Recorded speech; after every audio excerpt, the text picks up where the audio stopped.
We all have our favourite TV shows, be it Game of Thrones, Star Trek, Riverdale, my favourite, or Big Little Lies. However, even our favourite shows sometimes cross a line that was never meant to be crossed, leaving us questioning why we started to watch the show in the first place. So today on Top 10 Beyond the Screen, we're going to be counting down our list of the top 10 shocking TV moments that took things too far. Before we begin though, be sure to stick around until the end of the video where I'll be responding to some of your comments. Let's jump in.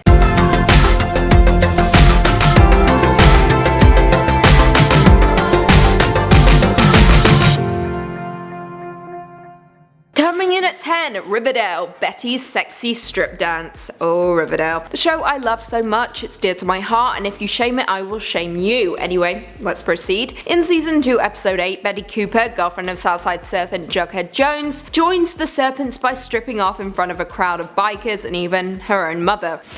Yeah, Archie Comics Betty Cooper. The scene has become one of the most talked about moments in Riverdale history. Betty didn't get completely naked, but as she dances and sings to Mad World, she strips down to black lingerie and dances around a pole. Again, while her mother, boyfriend and a dozen grown men watch on. Now of course this wasn't entirely Betty's choice, with her only dancing to get into the Southside Serpents because she thought joining would make her and Jug closer. I mean, it worked, props to her. Coming in at 9, 911. Tapeworms. Now this monstrosity occurred in 2018 when the Fox series 911 returned from a hiatus and they were not messing around. The show of course follows the experience of first responders, including police officers, firefighters and dispatchers, so viewers are used to watching graphic and disturbing situations. However, the tapeworm episode easily topped them all. So to begin, this particular emergency starts as almost a big tease. A man locks himself in the bathroom and calls 911 saying that there is something inside of him trying to get out. The man, with a 5-night-a-week sushi habit, isn't just suffering from major constipation. Nope, he is a giant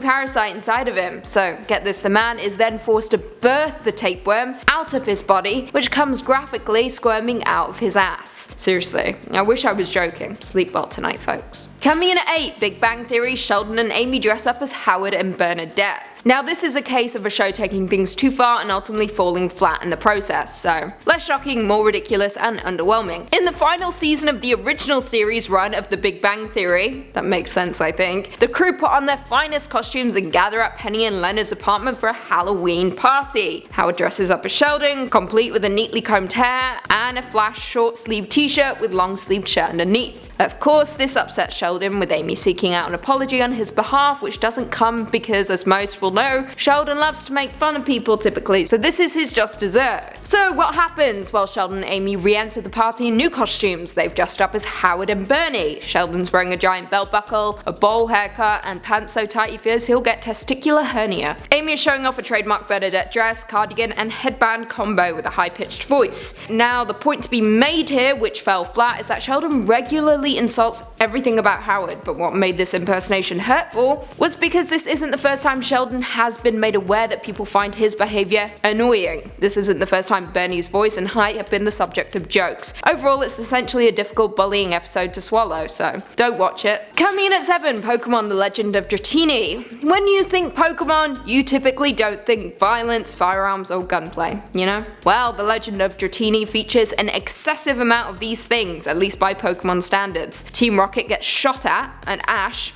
a child, has a gun pointed at his head by a grown man. Yeah, this is Pokemon, a show for kids. Guns. The episode was of course banned in the US due to mass shooting and parental concern and safety for their kids. Fair enough, am I right? In at 6, Game of Thrones, The Red Wedding. Game of Thrones as a whole was of course an incredibly shocking show, from deaths left, right and centre to exploding heads to brutal assaults. The show was notorious for crossing the line and proving no matter what, they will always take things a step further than necessary. In season 3 episode 9, during the War of the Five Kings, arranged by Lord Walder Frey as revenge against King Robb Stark for breaking the marriage pact between House Stark and House Frey. Walder Frey and his men massacre King Robb, his wife Queen Talisa, his mother Lady Catelyn, most of his bannermen and men-at-arms, all murdered following the marriage feast. The episode was emotionally scarring, with that scene in particular lingering with Game of Thrones fans for years. Now you may not even need me to tell you where things went too far, but let's talk about some specifics. Robb is brutally stabbed multiple times as his mother Catelyn watches on. Robb's wife is stabbed in her pregnant belly, again multiple times, and after Catelyn cuts the throat of Walder Frey's wife, to which he says,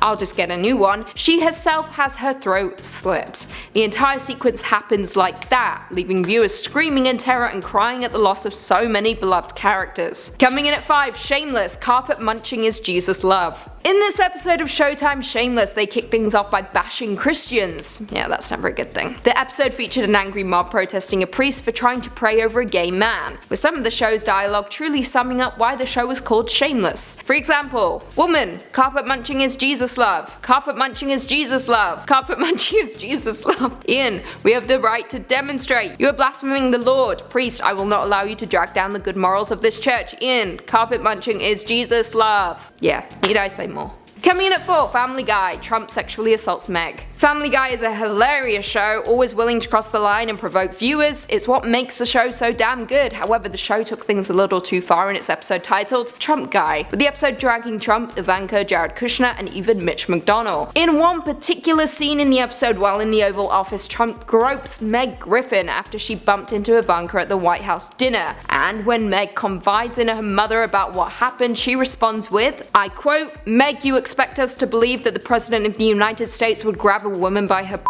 That's ridiculous. This is of course a reference to the 2005 Access Hollywood tape, as well as women being notoriously shut down when coming forward about sexual assault. In at 3, The Walking Dead, The Death of Glenn. Oh man, season 7 episode 1 was rough for longtime viewers of The Walking Dead and fans of the beloved character Glenn. The build up to the episode was intense, leaving fans counting down the days until they would find out who the villain Negan would wipe out with his brutal baseball bat, Lucille. The show spent the rest of its 6th season building up to the introduction of Negan, and in the last episode of the season we knew somebody was going to get brained. In the comics, it was Glenn, which led most people to believe it wouldn't be him in the show. However, we were wrong, and when the moment came, it was violent, disgusting, and emotionally scarring for all who saw it. The image of a beaten Glenn with a bloody face, eye protruding, and brains oozing was enough to make me want to turn off the show forever. In at 2, Breaking Bad, Train Robbery Witness. Now some may argue with me about picking this particular scene from Breaking Bad as opposed to Walter White literally blowing up Gus Fring's face. However, what made Breaking Bad one of the greatest shows and helped it win countless awards was its ability to present real life situations without too much blood and gore.